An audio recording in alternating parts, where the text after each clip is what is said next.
Fast food, pizza, burger खाने के इतने फायदे हैं कि सुनकर आप हैरान हो जाएंगे और आज ही अपनी बर्गर्स डील को डन करेंगे। फास्ट फूड में शामिल होता है शुगर, सॉल्ट और फैट्स, जिसको खाते ही आपको इंस्टेंट एनर्जी मिलती है, फौरन तवानाई आती है और इसके साथ साथ दिमाग से कुछ केमिकल्स रिलीज होते हैं जिसकी वजह से आपको खुशी मिलती है, मूड अच्छा हो जाता है।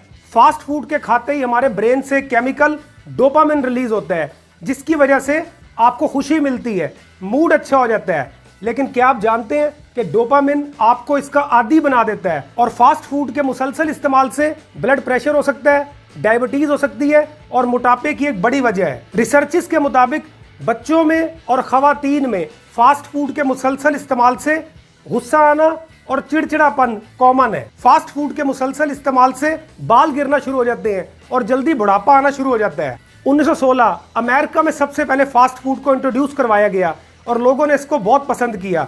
उसके बाद ये जिस मुल्क में गए वहाँ ये बीमारियाँ बढ़ती गई और आज आप देख लें दुनिया में बीमारियों की शरह पहले से बहुत ज़्यादा है। अपने बच्चों को हेल्दी डाइट खिलाएं, बैलेंस डाइट खिलाएं ताकि वो भी आगे चल के आपकी तरह लाइफ को एंजॉय कर सकें और बीमारियों से बच सकें।